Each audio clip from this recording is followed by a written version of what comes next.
بنگلہ دیش میں یہ جو آج ہوا خوشکن ہے ویسے ہر اس شخص کے لیے جو یہ سوچتا ہے کہ ہاں کبھی نہ کبھی قانون اپنا کام کرے گا۔ دیکھیے دنیا میں ہر جمہوریت پسند شخص کے لیے یہ ایک اچھی خبر ہے کہ کم از کم ایک ایسا الزام جو لوگوں کو مارنے کے بارے میں تھا اور اپنے ہی ملک میں حکومتی طاقت کے ذریعے لوگوں کو قتل کرنے کا الزام تھا، اس پہ کسی کو ٹرائی کیا گیا ہے، اس پہ کسی کے اوپر مقدمہ قائم کر کے اسے سزا سنائی گئی ہے۔ اب یہ مقدمہ کتنا ٹرانسپیرنٹ ہے، مقدمے کے اندر کون کون سے ثبوت اور گواہ پیش کیے گئے اور کون سے ڈاکومنٹ ہیں جن کو بنیاد بنایا گیا، یہ فیصلے یہ چیزیں تو ابھی سامنے آئیں گی۔ لیکن بہرحال جو بنگلہ دیش کی صورتحال ہے وہاں پہ یہ بات بھی نہیں کی جا سکتی کہ یہ مکمل طور پر غیر سیاسی مقدمہ ہے، کیونکہ حال ہی میں جو تحریک 2024 میں چلی تھی تو وہ بنیادی طور پہ ایک سیاسی تحریک تھی جو حسینہ واجد کی گورنمنٹ کے خلاف چلی تھی۔ جنوبی ایشیا میں یہ چیز ضرور پیدا ہوئی ہے کہ حکومتیں اپنے ہی لوگوں کو نہ ماریں۔ السلام علیکم، آپ دیکھ رہے ہیں تھرڈ امپائر۔ بنگلہ دیش کی عدالت نے سابق وزیر اعظم حسینہ واجد کو انسانی حقوق کی خلاف ورزیوں پر سزائے موت سنا دی ہے، جس پر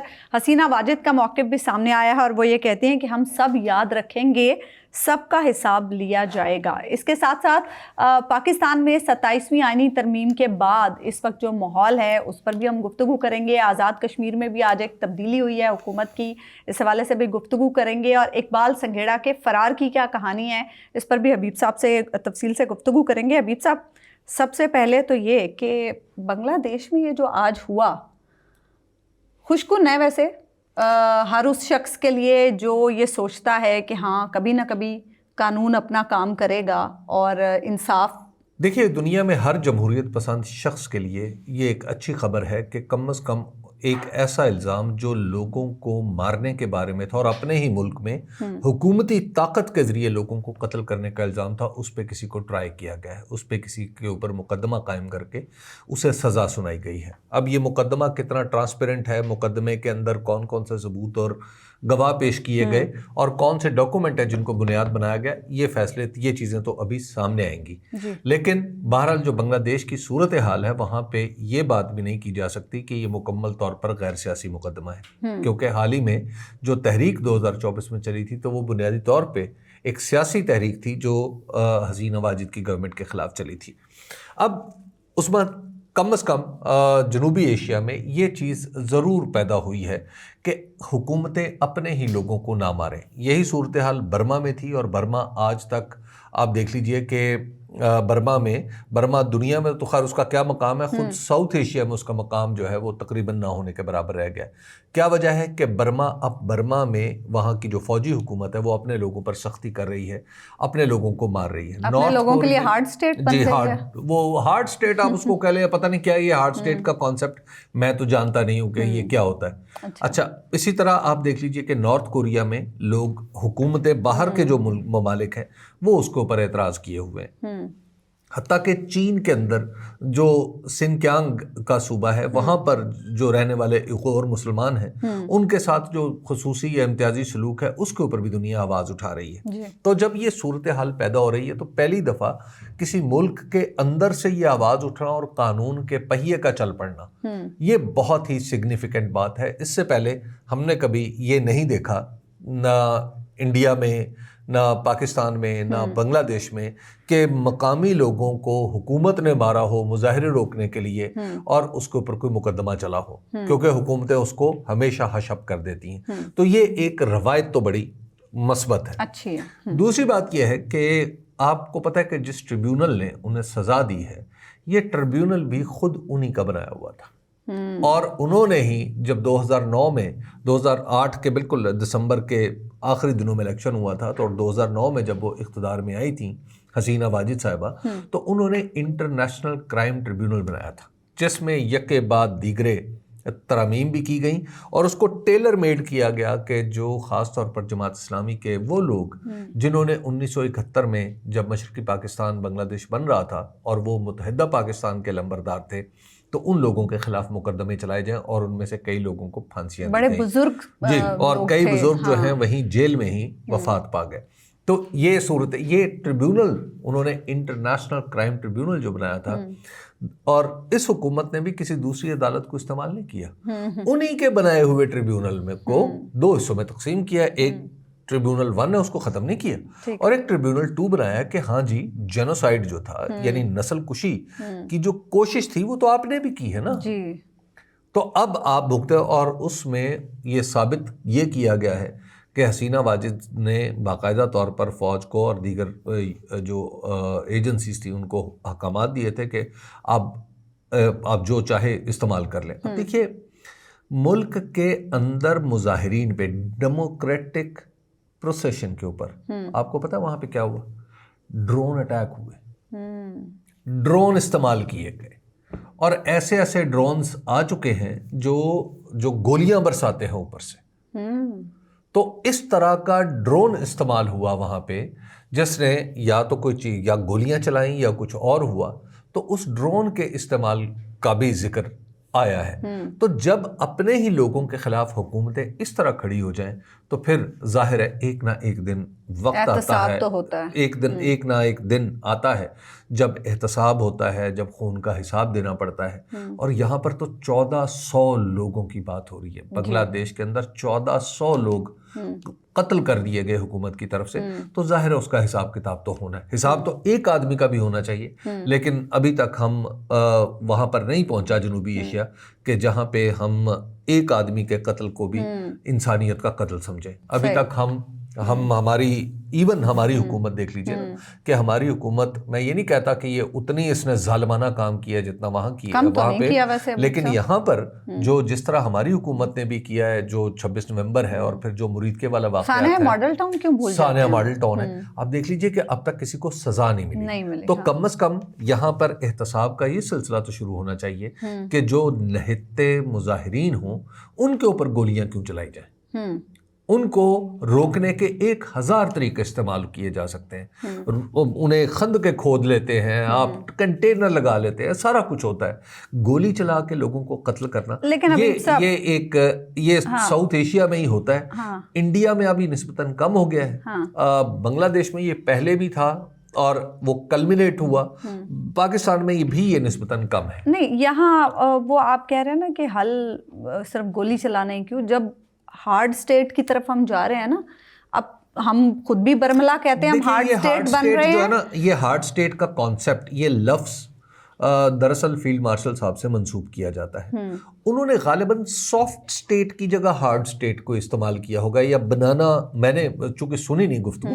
ہارڈ سٹیٹ کا کوئی کانسیپٹ ہے نہیں. ہارڈ سٹیٹ کا مطلب اگر پولیس کو بے محابہ اختیارات دے کے CCD بنانا ہے یا لوگوں کو یا سرکاری بندوق سے لوگوں پر گولیاں چلانی ہیں, یہ ہارڈ سٹیٹ کا مطلب نہیں ہوتا. اگر یہ کوئی نقطہ نظر ہے, کم از کم میرے علم میں نہیں. ہارڈ سٹیٹ سے جو حبیب صاحب جو جتنی اب تک ہم نے چیزیں دیکھی ہیں اس سے مراد یہ ہے کہ جو ہم چاہتے ہیں نا, ہم نے ایک جو اپنا ویژن بنایا ہے کہ پاکستان کی ہم ایسی ترقی چاہتے ہیں, ایسی خوشحالی ہم چاہتے ہیں, اس کے راستے میں جو بھی مزاحمت کرے گا ایک تو یہ ہے کہ اسلام آباد میں آج کل کچھ ایسے لوگ ہیں جو ہمیشہ ایک ہی ریاست کی سینکٹٹی کے لیے یا ریاست کے تقدس کے لیے وہ ایک ہی دلیل دیتے ہیں. اور وہ دلیل کیا ہوتی ہے جی کہ ریاست کی وائلنس کے اوپر یعنی تشدد کے اوپر اس کی اجارہ داری ہے. اور بھائی ریاست تشدد کی وجہ سے نہیں پہچانی جاتی, تشدد پہ اجارہ داری کی وجہ سے نہیں پہچانی جاتی. اس کے ساتھ لیجٹمیسی جڑی ہوتی ہے کہ جب ریاست کا ڈنڈا اٹھے تو پھر وہ عدالتی پروسیس سے ہوتا ہوا ہر ایک کو اس کے رائٹس دیتا ہوا تب وہ ڈنڈا اٹھتا ہے. لیکن یہاں پہ صرف ڈنڈے کو, چونکہ وہ ایسا کہنے والے لوگ اس ڈنڈے سے فیض یاب ہوتے ہیں, تو اس ڈنڈے سے فیض یاب ہو کے بڑے بڑے عہدوں پر بیٹھے رہے ہیں اور بیٹھے ہوئے ہیں. تو یہ لوگ ہیں جو جا کے بتاتے ہیں کہ جناب ریاست پہ تو مونوپلی آف وائلنس ہے جی ریاست کی. اور بھائی ریاست کی مونوپلی آف وائلنس نہیں ہوتی. وائلنس کی وجہ سے کب ریاست پہچانی جاتی ہے؟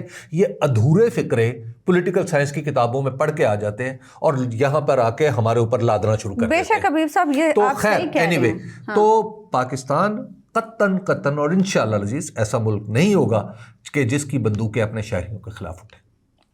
اللہ کرے آپ کے ویسے گمان اور توقعات پورے نہیں ہوتے. چلیے نہ ہو, میں اچھی امید تو رکھوں. یہ ایک ریکارڈ پہ چیز ہے, لیکن ہاں یہ بالکل میں مانتا ہوں کہ میں نے جب بھی کسی نظام سے اچھی توقع رکھی ہے کبھی پوری نہیں ہوئی. لیکن حبیب صاحب اب آپ یہ بھی دیکھ لیں نا, 27ویں ترمیم کے بعد وہ ڈنڈا اب عدلیہ پہ بھی چل چکا ہے. عدلیہ, دیکھیے یہ جو عدلیہ کا معاملہ ہے نا, اس کو تھوڑا سا سمجھیں.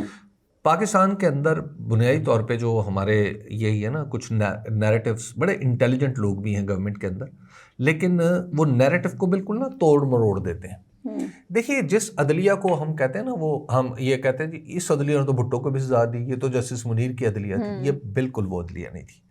ہم نے یہ 26ویں اور 27ویں ترمیم کے ذریعے جس عدلیہ کو ڈھایا ہے, وہ عدلیہ 2007 سے 2010 تک جو وکلا تحریک تھی, دراصل اس کے نتیجے میں وجود پانے والی عدلیہ تھی جس کو ہم نے تباہ کیا ہے. وہ عدلیہ انڈیپینڈنٹ تھی, وہ عدلیہ کھل کے اور ڈٹ کے فیصلے کر رہی تھی. کہیں کہیں غیر متوازن بھی ہوتی تھی, میں یہ نہیں کہہ رہا, کچھ فیصلے ایسے ہیں جن کے اوپر میرے بھی اعتراضات ہیں, لوگوں کے بھی اعتراضات ہیں, لیکن اس عدلیہ کا جسٹس منیر سے کوئی تعلق نہیں تھا.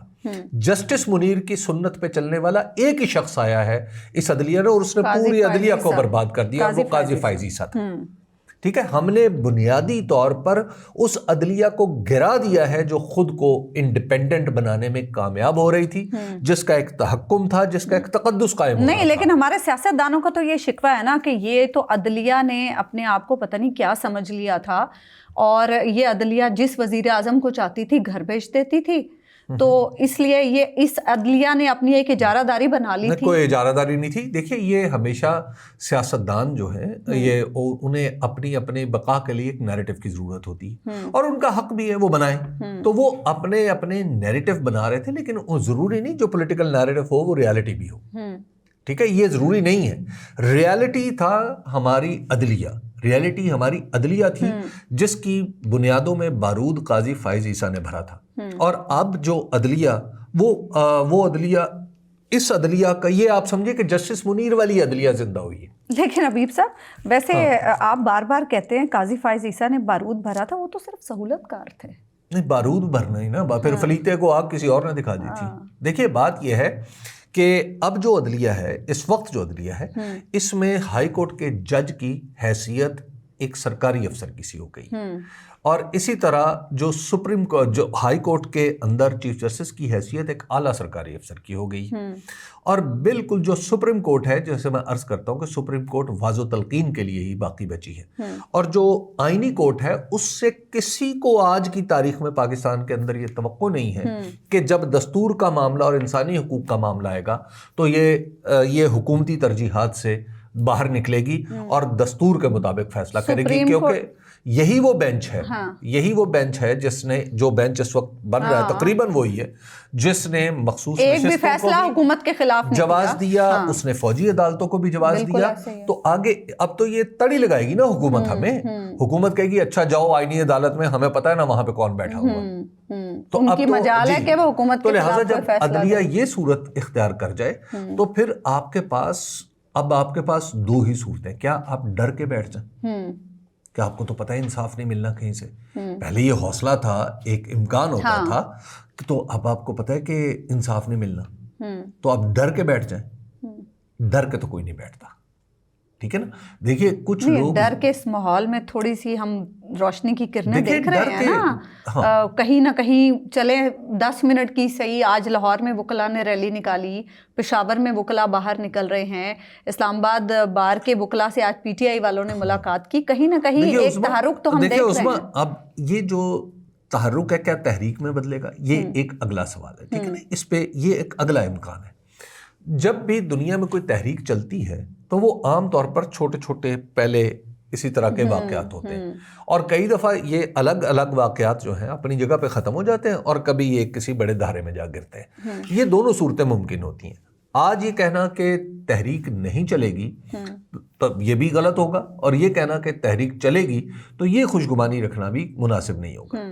اہم بات یہ ہے کہ پاکستان کے اندر جو معاملات جہاں پر پہنچ گئے ہیں, خاص طور پر جو عدالتوں میں کمزوری وارد ہو گئی ہے, اس کمزوری کا ایک تو فائدہ حکومت کو پہنچے گا, آسمان کو پہنچے گا, لیکن اس کا ایک نقصان ہے جو بہت بڑا ہو گیا, وہ ہمارے وکلاء کا روزگار بھی ہے. وکلاء کا روزگار عدالت سے وابستہ ہے. بالکل صحیح بات ہے. ہاں ٹھیک ہے, عدالت میں ریلیف ملنے کے امکانات ہوں گے تو لوگ جائیں گے نا, اور مقدمات ہوتے ہی حکومت کے خلاف. لیکن ہم نے اب آپ ذرا تصور کیجئے, لیکن حبیب صاحب ہم نے وکلا تنظیموں کو جو پلاٹس اور دیگر مراد کا لالچ دے کے اب تک چلیے جی باندھے دیکھیے رکھا ہے. جو لالچ میں آ جائے وہ نہ آئے اس تحریک میں, ٹھیک ہے, وہ نہ آئے. بات یہ ہے کہ اس وقت جو صورتحال ہے اس میں وکلا آپ ذرا تصور کیجیے, اگر ایک آدمی کو ایف بی آر غلط نوٹس بھیج دیتا ہے کہ تم نے 2 ارب روپیہ دینا ٹیکس, ٹھیک ہے, وہ کہتا ہے کہ جناب 2 ارب روپیہ دو, وہ کہتا ہے جی آپ میرے ساتھ حساب فہمی تو کریں نا کہ کیسے ہوا 2 ارب روپیہ. پتہ یہ چلتا ہے کہ 2 ارب روپیہ تو ہے ہی نہیں, یہ ٹیکس کا نوٹس ہی غلط تھا. تو اب آپ انکم ٹیکس والے کہتے ہیں کہ جناب نہیں آپ نہیں, تو پھر اس کے پاس ایک عدالت کے پاس جانے کا راستہ تھا, ٹھیک ہے. اب جب عدالت کے اندر یہ بدگمانی پیدا ہو جائے, یعنی لوگوں کو بدگمانی پیدا ہو جائے کہ عدالت میں جب بیٹھے ہوئے جج صاحب ہیں وہ تو مجبور ہیں, وہ تو انصاف ہی نہیں دیں گے, وہ تو ایف بی آر کے خلاف اگر انہوں نے کوئی فیصلہ دیا تو عین ممکنہ ان کی ٹرانسفر ڈیرہ اسماعیل خان کر دی جائے, اور ڈیرہ اسماعیل خان کے جج کو کہا جائے کہ تمہاری ملازمت, تمہارا جو آپ کا جو تبادلہ ہے وہ ہم ملتان کر رہے ہیں, ٹھیک ہے. جب اس طرح کی چیزیں ہوں گی تو پھر نتیجہ کیا نکلے گا؟ لوگوں کا عدالتوں پہ بھروسہ کم ہو جائے گا. اور یہ جو بزنس ہے نا, بزنس انڈیپینڈنٹ جوڈیشری کا محتاج ہوتا ہے, سرمایہ کاری بھی. جی, جب آپ نے اگر یہ جوڈیشل انڈیپینڈنس ختم کر دیتے ہیں نا تو اس کا ایک نتیجہ ہوتا ہے, وہ نتیجہ یہ ہے کہ آپ کے ہاں پھر بیرونی سرمایہ کاری نہیں آتی کم از کم. وہ انہیں پتا ہوتا ہے کہ جناب عدالت میں پتہ نہیں کیا ہو جائے. اگر حکومت کو یہ آپ کو پتا ہے کہ بعض عرب ملکوں میں کیوں نہیں بڑے بڑے بزنسز بنے, دوسرے ملکوں میں ان کی انویسٹمنٹ, اپنے ملک میں کیوں نہیں؟ یا بڑی جو کمپنیاں ہیں وہاں پہ آتی ہیں, ان کی پریزنس بڑی چھوٹی سی ہوتی, کیوں؟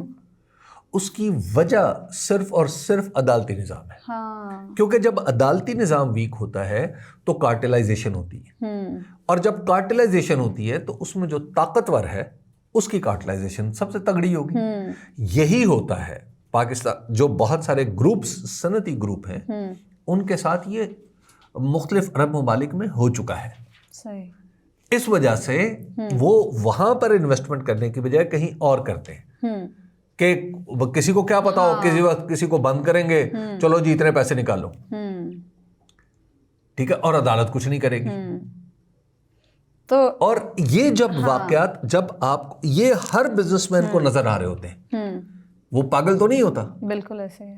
اور یہ جب نظر آنا شروع ہو جائے کہ یار کل کو میرے اوپر اگر 5 ارب روپے کا ٹیکس ڈال دیا انہوں نے تو میں کیا کروں گا بڑی کارپوریشنز کا, ٹھیک ہے, تو وہ کیا کریں گے, اپنی کارپوریشنز کا سائز چھوٹا کرتے چلے جائیں گے, انہیں باہر منتقل کر دیں گے, ٹیکسیشن باہر لے جائیں گے, 100 چیزیں ہوں گی. اچھا ٹھیک ہے نا, تو یہ چیزیں اب آپ کو اس کو جب قانون کے پیچھے پھر وہ انٹرنیشنل لا کا سہارا لینے لگیں گے, تو ایسا خدا کے لیے جو 20ویں اور 27ویں ترمیم میں ہم نے کر دیا ہے, اس کے بعد میں آپ کو عرض کرتا ہوں نا, میں آپ کو بار بار عرض کرتا ہوں کہ لکھوا کے رکھ لیں کہ اکانومی اس طرح نہیں گرو کرتی.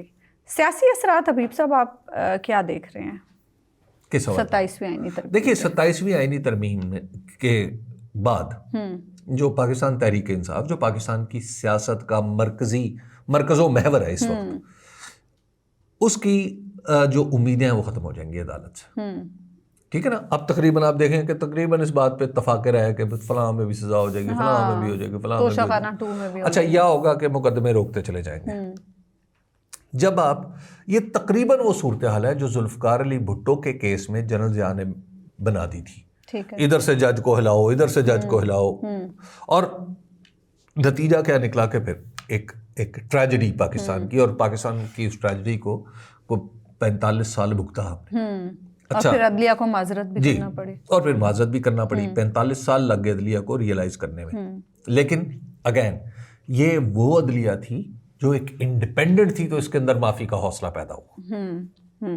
یہ جنرل ضیاء الحق والی عدلیہ نہیں تھی، یہ وکیلوں نے اپنی جد و جہد اور تحریک سے بنائی جو عدلیہ بنائی تھی، یہ وہ تھی. صحیح. تب اس کے اندر یہ رجوع کرنے کا حوصلہ پیدا ہوا، ٹھیک ہے نا، اور اس عدلیہ کو ہم نے ختم کر دیا. بیسیکلی بھٹو کی سزا جس عدلیہ نے ختم کی تھی، پیپلز پارٹی اور مسلم لیگ نون نے اسی عدلیہ کو تباہ کر دیا. بالکل ٹھیک. اس عدلیہ کو ختم کر دیا اور اس عدلیہ کو زندہ کر دیا جو بھٹو کو سزا دینے والی تھی. یہ جسٹس منیر، جسٹس نسیم حسن شاہ، یہ ان لوگوں کی عدلیہ. پیپلز پارٹی کو صلہ بھی مل گیا حبیب صاحب. آزاد کشمیر میں جو آج ہوا، عدم اعتماد کامیاب ہو گئی. دیکھیے میں سمجھ رہا تھا کہ پیپلز پارٹی نے اچھی ڈیل کر لی ہے کہ چلو جی 27ویں ترمیم کر کے انہیں 2 جگہ حکومت مل جائے گی. لیکن میں آپ کو ایک حیرت انگیز بات بتاؤں، جیسے ہی 27ویں ترمیم ہوئی ہے، اگلا الیکشن پیپلز پارٹی کا خطرے میں پڑ گیا. وہ کیسے؟ جی وہ یہ بتا رہے ہیں، اب یہ میں آپ کو بتا رہا ہوں کہ جو پیپلز پارٹی جس امید میں تھی وہ یہ تھی کہ ہمیں اب حکومت ملے گی اور الیکشن ہوگا تو ہم بھی جیت جائیں گے، ہم پھر جیت جائیں گے. اب یہ پرابلم بن گیا. اچھا جی. اور وہ تو ہم حبیب صاحب کچھ اور بھی باتیں سن رہے ہیں کہ 28ویں ترمیم میں اب NFC کا بھی جی 28ویں ترمیم آنے والی بالکل. اچھا جی 28ویں ترمیم آنے والی ہے. یعنی گھاٹے کا سودا کر لیا پیپلز پارٹی نے. پیپلز پارٹی کا سودا کرنے کی پوزیشن میں نہیں ہے. ہاں پیپلز پارٹی دیکھیں، یہ جب پیپلز پارٹی کے پاس اب بس یہی ہے کہ روتے منہ بسورتے بس آگے نکل جائے. میں وہ جو آگے کہاں نکل جائے، رضا ربانی صاحب نے نا وہ آنسو بہاتے ہوئے ووٹ نہیں دیا تھا، ٹھیک ہے نا. اب یہ سلسلہ ہے، آنسو بہتے رہیں گے، ووٹ دیتے رہیں گے. اچھا ہاں، اس سے زیادہ اور کچھ نہیں، اور کچھ چارہ ہی نہیں. اور کچھ. اچھا حبیب صاحب، یہ اقبال سنگھیڑا والا معاملہ بڑا دلچسپ ہے. ہم نے بڑی ڈیٹیل گفتگو کی تھی. سیالکوٹ کے وہ جو ADC آ رہے ہیں، بڑا ان کا معاملہ، بڑی گرفتاری، اور پھر اچانک پتہ چلا جی وہ غائب ہو گئے، فرار ہو گئے. کہاں فرار ہوئے کچھ پتہ نہیں ہے. پولیس نے 2 دن بعد بتایا کہ جی وہ فرار ہو گئے ہیں. اقبال سنگھیڑا صاحب ظاہر ہے ہو سکتا ہے وہ کسی دوسرے ملک بھی پہنچ چکے ہوں. اچھا، عین ممکن ہے. ٹھیک ہے، 2 دن ان میں کا نام کیا نو فلائی لسٹ میں نہیں ڈالا گیا ہوگا؟ 2 دن میں تو بہت کچھ بدل جاتا ہے نا. ہاں. اچھا، اب یہاں پر سوال یہ پیدا ہوتا ہے کہ اقبال سنگھیڑا صاحب کو بھگایا گیا ہے یا وہ خود بھاگے. خود بھاگ سکتے ہیں ویسے. اچھا، اس میں تو پولیس والوں کا ذکر ہے، اور اب اس میں تفتیش ہونی چاہیے، اور تفتیش ابھی نہیں ہونی چاہیے. تفتیش جب ہوگی تو اس کے اندر سے آپ کو بہت بڑی کہانی ملنے والی ہے. ابھی کیوں نہیں ہونی چاہیے؟ ابھی ہوگی نہیں، ابھی تو ختم کرنے کے لیے، کیس ختم کرنے کے لیے ہوگی. اچھا. ابھی یہ صرف بیچارے ASI اور ان کو ملازمتوں سے برخاست کر دیا جائے گا، چھوٹی موٹی سزا دے دی جائے گی. آپ کہہ رہے ہیں کلین چٹ مل گئی ہے، معاملہ کچھ رفع دفع ہو گیا؟ دیکھیے میں یہ نہیں کہہ رہا رفع دفع ہوا، لیکن میں آپ کو یہ بات اپنے تجربے کی بنیاد پہ پورے وثوق سے کہہ رہا ہوں کہ جب یہ سٹوری کھلے گی نا، وہ تو بعد میں کبھی کھلے گی نا. ابھی کے لیے تو معاملہ، ابھی کے لیے معاملہ آپ سمجھے کہ رفع دفع، ابھی کے لیے معاملہ، اسی لیے وہ نکل گئے ہیں، اور اب کچھ نہیں ہو سکتا. ہاں، اقبال سنگھیڑا صاحب ابھی دیکھیں، اب یہ کوشچن یہ ہے کہ کیا وہ ملک سے نکل چکے ہیں یا ملک کے اندر؟ ملک کے اندر کہاں ہوں گے ابھی. اگر 2 دن بعد خبر آئی ہے تو پھر ظاہر ہے وہ پھر پورا اتنا انتظار تو اسی لیے کیا ہوگا نا تاکہ انہیں ایک سیف پیسج دیا جا سکے. ہاں، مطلب آپ ذرا دیکھیں نا کہ اینٹی کرپشن ہے، اور وہ اینٹی کرپشن کا کیس تھا نا. اچھا، سہیل ظفر چٹھا صاحب اس کے جو CCD کے صاحب ہیں، وہی اس طرف کے صاحب ہیں. اچھا، ان کے پاس ایک ملزم موجود ہے، وہ نکل جاتا ہے. اچھا، اور الزام لگتا ہے ASI اور 2 پولیس والوں پہ. اچھا، یا 2 پولیس والے ہیں، 3 ہیں، جتنے بھی ہیں. اچھا، اور پتہ چلتا ہے 2 دن بعد. اس کا مطلب کیا؟ چلیے انہوں نے تو خبر نہیں دی نا، کیا ان کی خبر لینے والا بھی کوئی نہیں تھا؟ اتنی بڑی شخصیت ہے، وہ کوئی ایسے چھوٹا موٹا کوئی، چلیے ایک نہیں، چھوٹا موٹا ایسا کوئی مجرم تو نہیں یا ملزم نہیں تھا جس نے کوئی مرغی چرائی ہو. بھائی چھوٹا آدمی تھا، میں کہتا ہوں مرغی چور. ٹھیک ہے، وہ گیا ہے کہیں کسٹڈی سے نکل کے پولیس کے ساتھ کہیں گیا ہے، تو وہ کہیں لکھا گیا ہوگا نا کہ ہم جا رہے ہیں فلاں وقت واپس آئیں گے. ایسے ہی لکھا گیا ہوگا. چکری ریسٹ ایریا سے کہہ رہے ہیں اچھا فرار ہوئے یعنی گیا ہے, واپسی پہ آیا ہے. واپسی پہ پولیس والے اکیلے آئے ہوں گے نا. اچھا واپسی پہ چکری پہ کہتے ہیں کہ وہ غائب ہو گیا. اچھا واپسی پہ جب وہ غائب ہو گیا تو وہ جو متعلقہ تھانہ تھا یا جو بھی فارمیشن تھی, کیا وہ بالکل پرواہ نہیں کر رہی تھی کہ اس کے پاس سے بندہ گیا ہے, اب کوئی واپس کیوں نہیں ریکارڈ آیا؟ نہیں رکھا انہوں نے. ہاں کسی نے پیچھے سے بھی نہیں پوچھا. ٹھیک ہے, تھوڑے کہے گو کافی سمجھے. ٹھیک ہے. ابھی سب ایک ویسے تو پاکستان میں صحافیوں کے ساتھ جو کچھ ہو رہا ہے وہ اس پہ تو ہر روز ہی ہمیں کوئی نہ کوئی بات مل جاتی ہے کرنے کے لیے, لیکن ابھی ریسنٹ جو ایک واقعہ پیش آیا ہے شاہ زیب خان زادہ کے ساتھ, سینئر اینکر پرسن ہے, اور وہ اپنی اہلیہ کے ساتھ کسی اسٹور میں تھے غالباً, اور وہاں پہ ان کے ساتھ ہراسمنٹ ہوئی. اور اس کے علاوہ خاتون صحافی ہیں بے نظیر شاہ, ان کا معاملہ مجھے شاہ زیب خان زادہ سے بھی زیادہ اس لیے لگ رہا ہے کہ وہ ایک خاتون صحافی ہیں اور بہت اچھی صحافی ہے, بڑی ریزنیبل, بڑی ڈیسنٹ خاتون ہیں, اور ان کی ایک اے آئی ویڈیو بنا کے ڈال دی گئی اور انہیں بدنام کرنے کی کوشش کی گئی. یہ جو واقعات ہیں اس کا ظاہر سی بات ہے آج کے دور میں ہم یہ تو نہیں کہہ سکتے کہ تدارک کیسے ممکن ہے, لیکن اس پر حکومت کو کیا کرنا چاہیے؟ ایک تو دو باتیں. ایک ہے حکومت کا صحافیوں کو ہراس کرنا, ٹھیک ہے, وہ تو ہے سسٹمیٹک ہراسمنٹ, نوکری نہیں ہے جی, جیلوں میں زبان بندی ہے, اس کے اوپر متی اللہ جان کے اوپر کیسز ہیں, پیکا ہے, یہ تو سسٹم ہے پورے کا پورا, ٹھیک ہے نا. اچھا وہ جو ہراسمنٹ ہے وہ لوگوں کو ساری دنیا کو دکھائی بھی دے رہی ہے اور پتہ بھی چل رہی ہے. اچھا اب دوسرا حصہ ہے کہ کیا جرنلزم ایک ون وے ٹریفک ہے یا نہیں ہے. ایک زمانہ تھا جب اخبارات میں لوگ لکھتے تھے, اور جو اخبارات جب آپ پڑھتے تھے تو آپ کے پاس کوئی راستہ نہیں ہوتا تھا کہ آپ ان سوائے اس کے کہ آپ خط لکھتے, اپنی رائے پہنچا سکیں, ایڈیٹر کو مراسلہ لکھتے. ٹھیک ہے. ٹی وی آیا, لوگوں نے ایک دوسرے کو جاننا پہچاننا شروع کیا, تو پھر تھوڑا سا معاملہ ایک دوسرے سے جان پہچان بھی بڑی, ای میلز آ گئی. اب جب سے یوٹیوب اور سوشل میڈیا آیا ہے اس میں نقد و نقد, پسندیدگی اور ناپسندیدگی کا فیصلہ بھی ہو جاتا ہے کامنٹس کی صورت میں. تیسری بات یہ ہے کہ ہمارے جو صحافی ہیں انہیں سوالوں کے جواب دینا چاہیے. اچھا, یہ میری رائے ہے اور میں ہمیشہ ایسا ہی کرتا ہوں. یعنی اگر کوئی صحافی کہیں اپنی فیملی کے ساتھ گھوم پھر رہا ہے, کوئی سوال پوچھے تو آپ کو اگنور نہ کرے, جواب دیں. آپ اس کو جواب دیں. اچھا, ٹھیک ہے. لیکن اگر کوئی بدتمیزی شروع کر دے, ابھی بدتمیزی شروع کر دے تو پھر خاموشی, پھر تو خاموشی. اور شاہ زیب خان زادہ نے یہی کیا, ٹھیک ہے, انہوں نے کوئی جواب نہیں دیا آگے سے. بدتمیزی کا تو کوئی جواب ہوتا ہی نہیں ہے نا. ایک تو یہ ہے کہ آپ سوالوں کے جواب دینے کی عادت ڈالیں خود کو.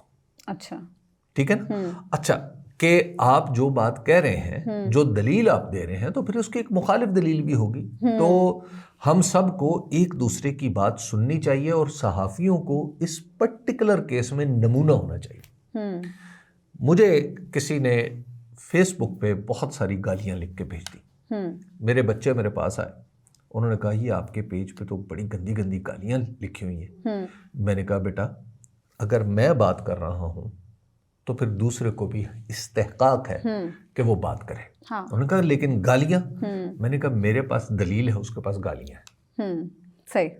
اچھا میں نے اس کو کبھی رپورٹ کیا اور نہ میں رپورٹ کرنا چاہتا ہوں, ٹھیک ہے, کیونکہ آپ آزادی اظہار رائے پہ بلیو کرتے ہیں. آزادی اظہار پر بالکل دل کی گہرائی سے یقین کرتا ہوں.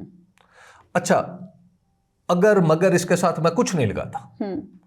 اچھا دوسری بات یہ ہے کہ جب آپ سے سوال ہوتا ہے تو آپ کو عزت سے اس کا جواب دینا چاہیے. اچھا بہت سارے واقعات میرے سامنے بھی ہیں اور خود میرے ساتھ بھی ہو چکے. میں نے کبھی کوئی واقعہ رپورٹ نہیں کیا.